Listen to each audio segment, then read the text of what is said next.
ये general points हैं prologue to the Canterbury Tales. The prologue to the Canterbury Tales is inspired, ये प्रेरित है, बाय बोकैचियोज डीकैमरॉन। इटली के writer Boccaccio की रचना डीकैमरॉन से प्रभावित है।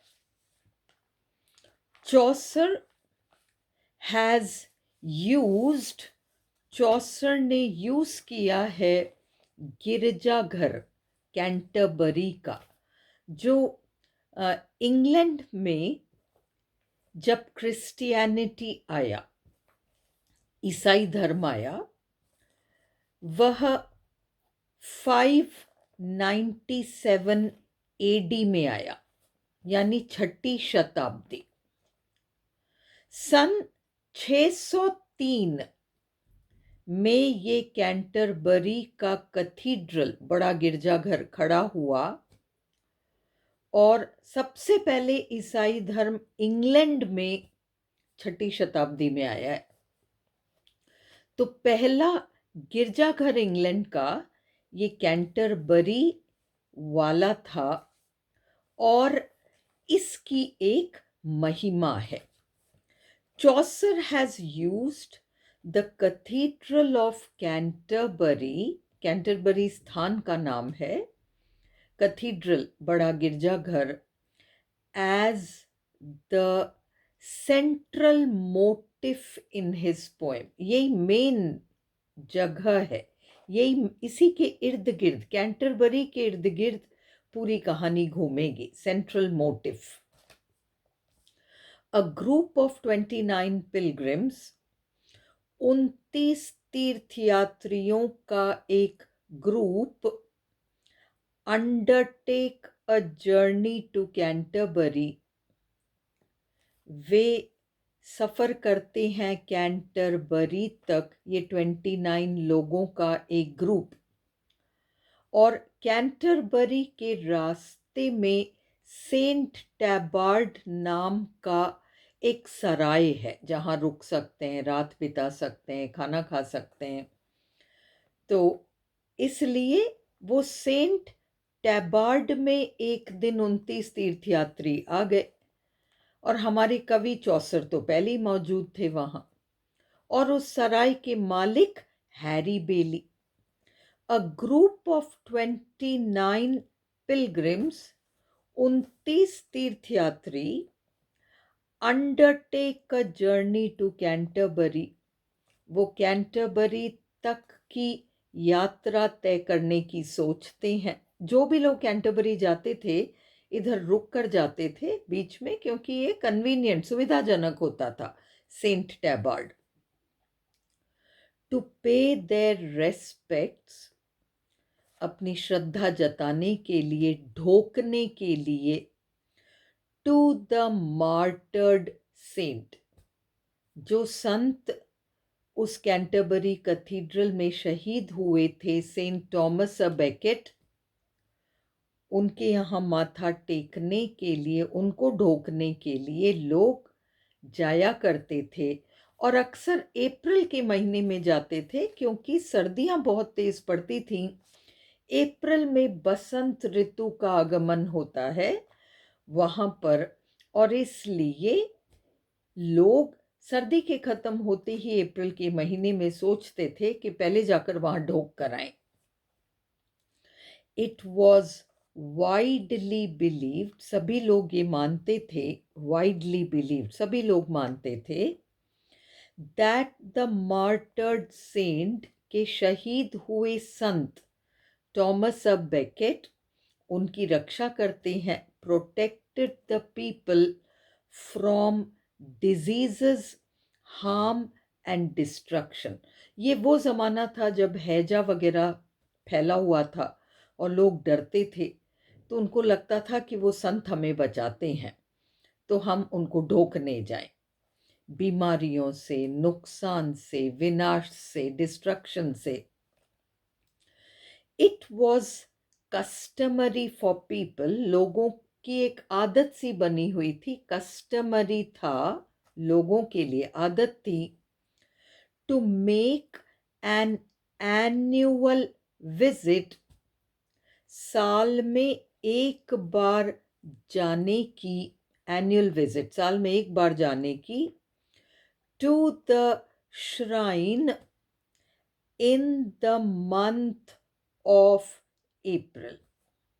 अप्रैल के महीने में वे वहाँ जाते थे सेंट थॉमस ऑफ बेकेट को ढोकने के लिए, श्राइन उनका पवित्र स्थल।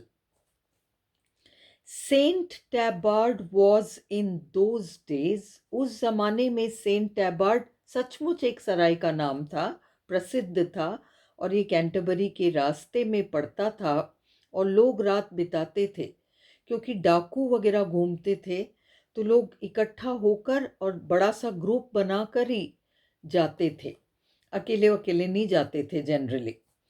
Saint Tabard was in those days a well known inn, एक जाना माना सराय था, inn, and a halting place for the pilgrims, रुकने का स्थान, हॉल्टिंग प्लेस तीर्थयात्रियों के लिए, पिलग्रिम्स के लिए।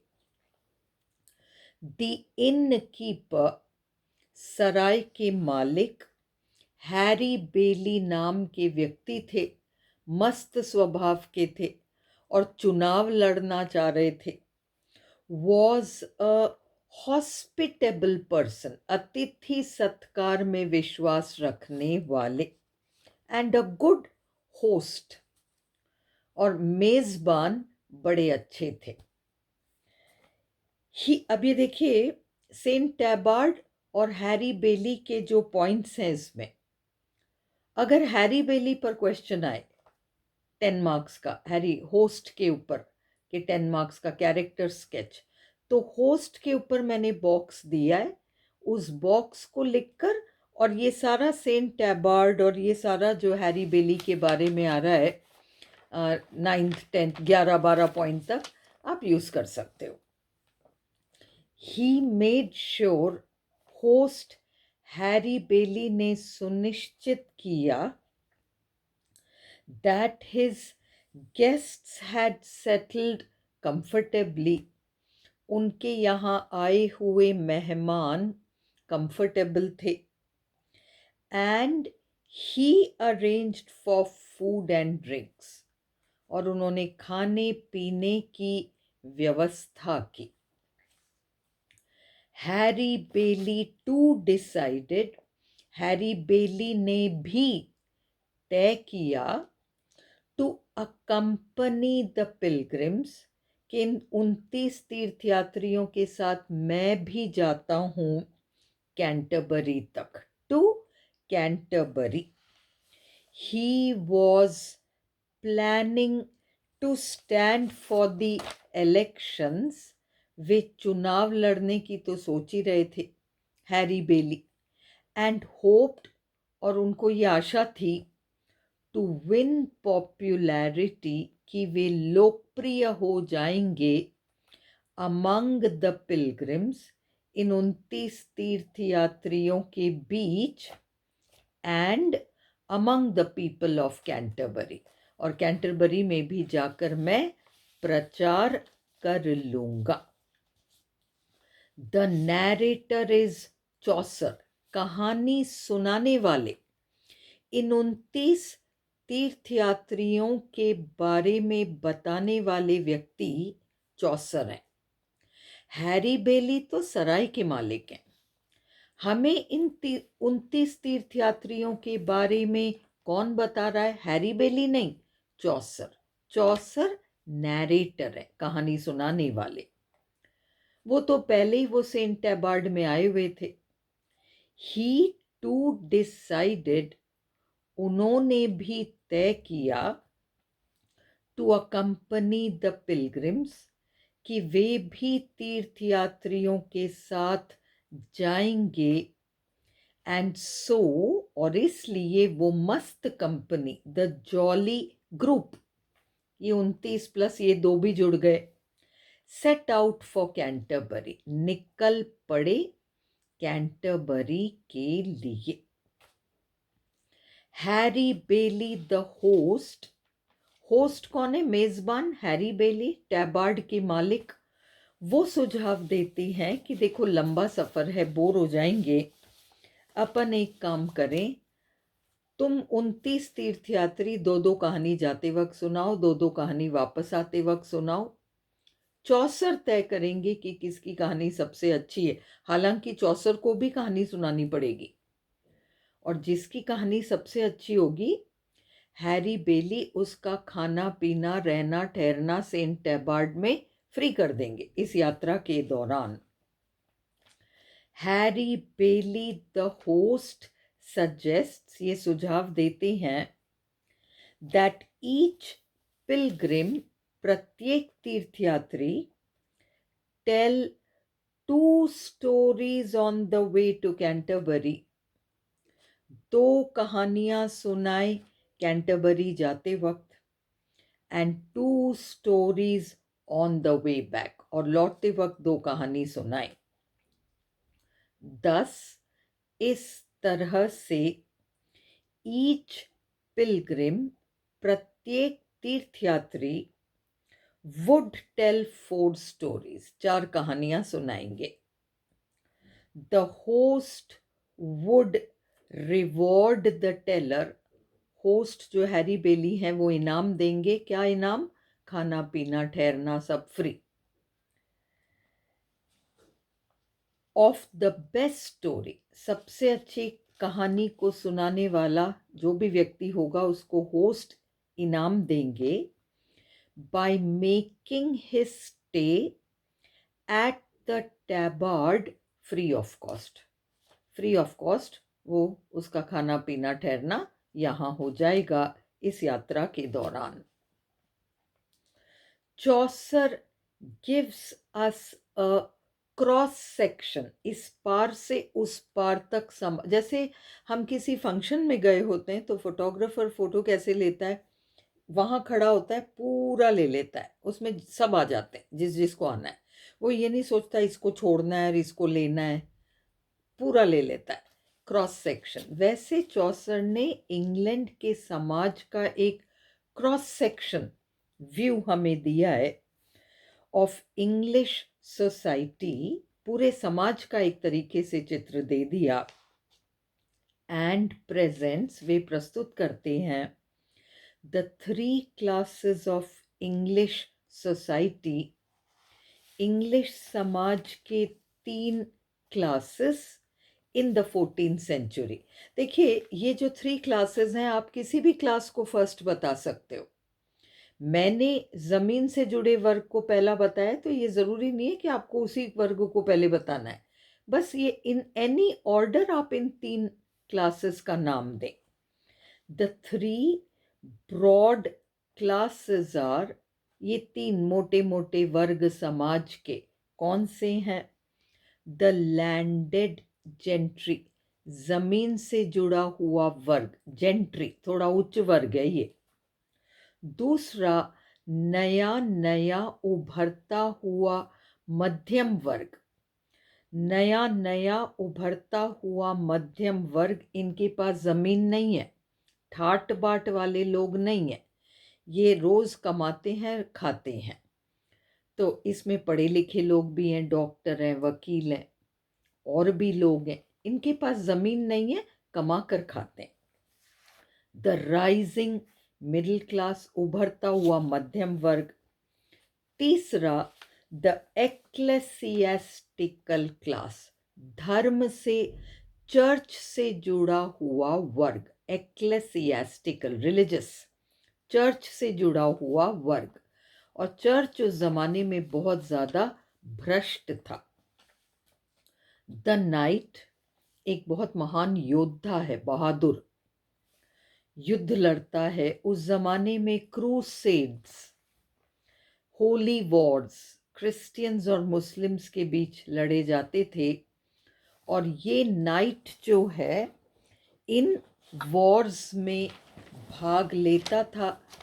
उस जमाने में सामंतवादी प्रथा थी, राजा अपने नाइट्स को बुलाता था, सामंतों को, और ये नाइट्स जो थे इनके अपनी पर्सनल आर्मी होती थी, तो ये अपनी आर्मी लेके चल देते थे राजा के साथ लड़ने। ये बहुत बहादुर योद्धा है the night.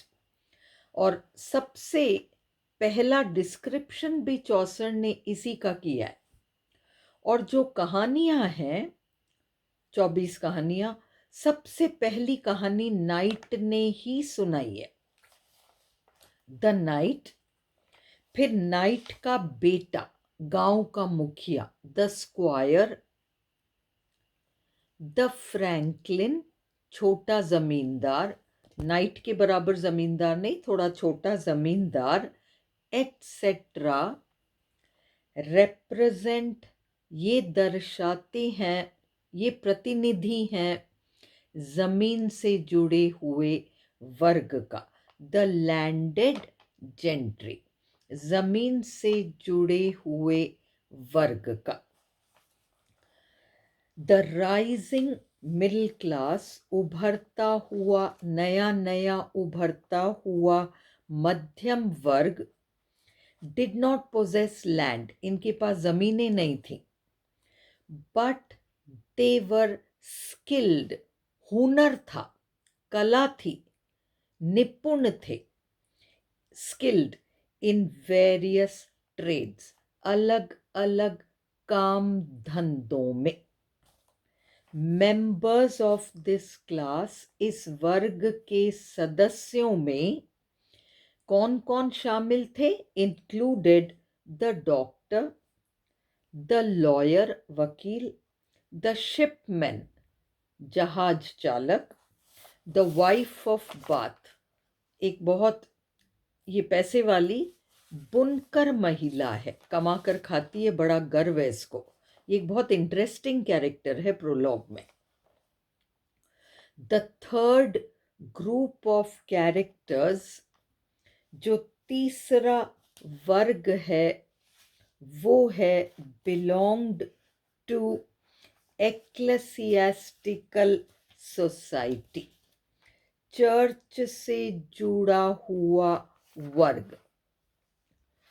This class was connected with religious life, ये वर्ग धार्मिक जीवन से जुड़ा हुआ वर्ग था।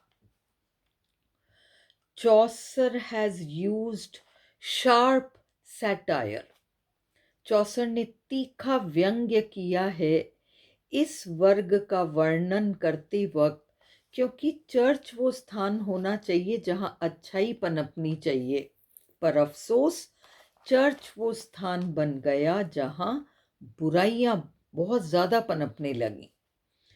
चौसर हैज यूज्ड शार्प सैटायर, चौसर ने तीखा व्यंग्य यूज किया है टू डिस्क्राइब, वर्णन करने के लिए, some of the members of this class, इस वर्ग के कुछ लोगों को डिस्क्राइब करने में।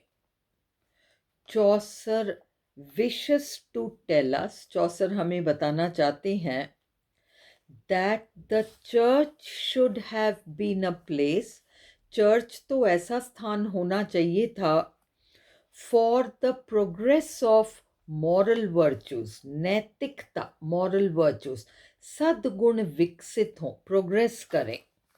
बट सैडली, परंतु अफसोस, the church became the breeding ground, church पनपने वाला स्थान हो गया बुराइयों का, for all sorts of evils, हर तरह की बुराइयों का।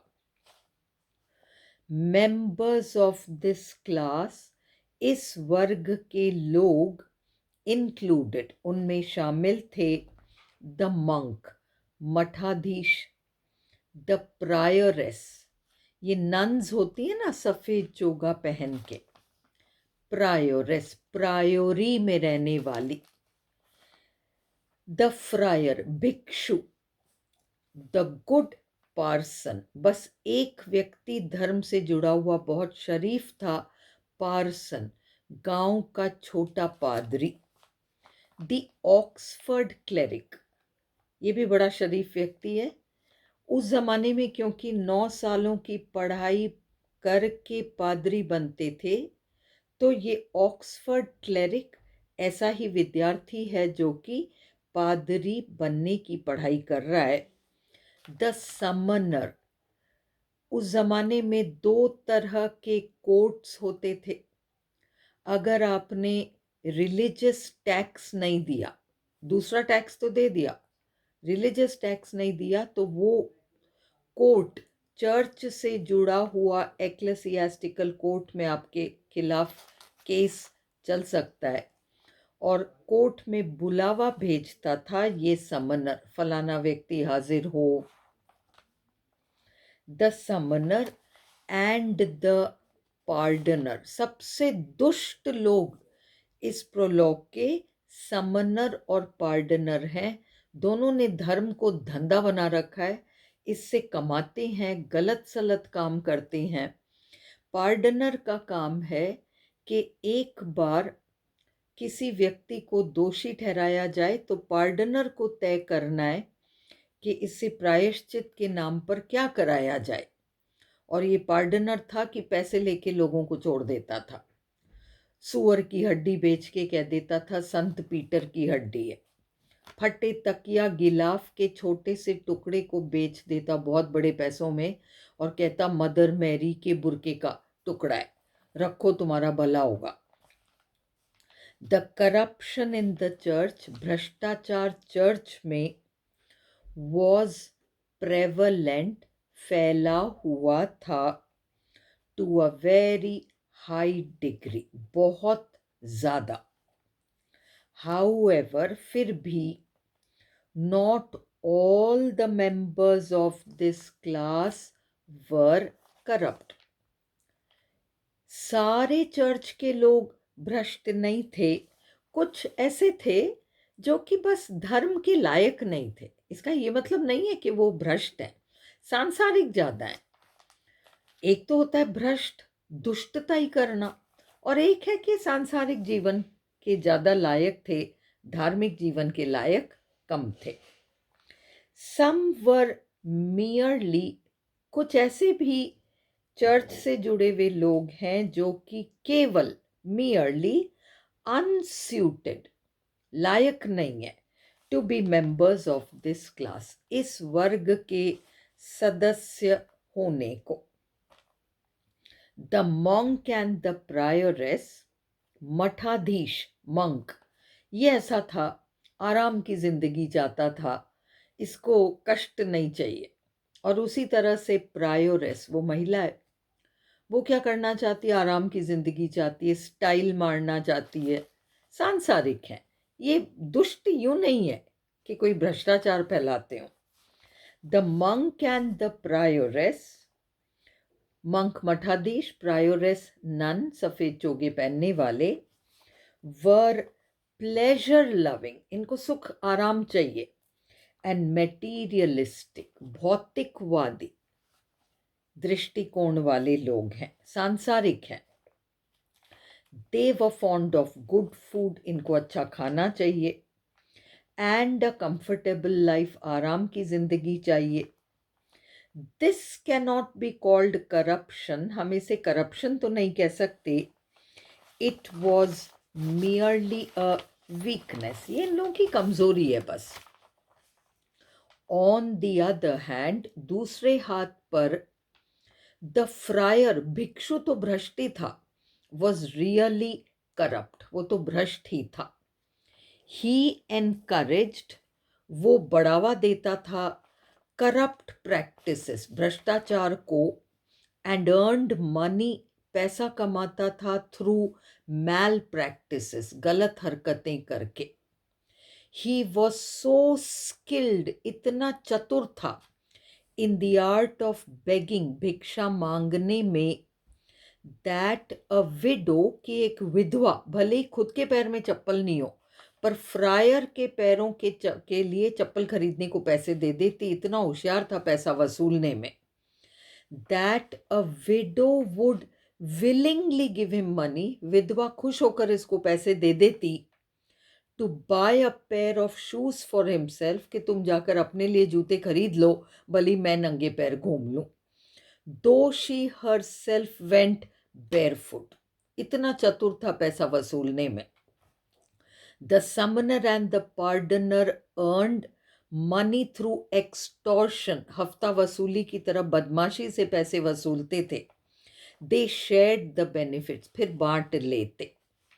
द पार्डनर वॉज सो विकेड, पार्डनर तो इतना दुष्ट था, that he often sold the bones of pig, सुअर की हड्डियां बेच देता, एंड क्लेम्ड, और दावा करता, that they were the bones of Saint Peter, कि ये सेंट पीटर की हड्डियां हैं। समटाइम्स ही सोल्ड, कभी कभी ये बेचता, स्मॉल बिट्स ऑफ क्लॉथ, कपड़े, छोटे छोटे कपड़ों के टुकड़े, क्लेमिंग, ये दावा करके, that they had been a part of Mother Mary's veil, तकिया गिलाफ का टुकड़ा बेच देता, कहता मदर मैरी के बुरके का कपड़ा है, उसका टुकड़ा है ये, इससे तुम्हारा भला होगा। दस द समनर एंड द पार्डनर, इस तरीके से समनर एंड पार्डनर धोखा देते थे मासूम लोगों को, cheated the innocent public and made a lot of money, बहुत पैसा कमाते। द गुड पार्सन, एक भला गांव का पादरी है, इज अ कॉन्ट्रास्ट, वो बिल्कुल विपरीत है, to the wicked characters belonging to religion, धर्म से जुड़े हुए दुष्ट लोगों के वो बिल्कुल विपरीत है। He did his duties honestly, वह अपना काम ईमानदारी से करता, प्रेड सिंसियरली, प्रार्थना करता, and was like a shepherd for his people, जैसे गडरिया भेड़ों को भेड़िए से बचाता है, वैसे ये गांव का पादरी पार्सन जनता को पाप से बचाता था, पाप रूपी भेड़िए से। Chaucer has used humour and satire, व्यंग्य का इस्तेमाल किया है, to describe the characters, characters का वर्णन करने के लिए। ड्राइडन ने कमेंट किया, हियर इज गॉड्स प्लेंटी, भगवान ने जितने तरह के इंसान बनाए सब चौसर के प्रोलॉग में है। Said Dryden about the prologue, prologue के बारे में, द प्रोलॉग इज दस अ मिरर, एक दर्पण की तरह है, 14वीं शताब्दी इंग्लैंड का। इंग्लैंड में 14 सेंचुरी में लोग कैसे थे, जीवन शैली कैसी थी, ये हम देखते हैं। ड्राइडन का कमेंट, जितने भी तरह के लोग भगवान ने बनाए सब के सब चौसर के प्रोलॉग में आपको मिल ही जाएंगे।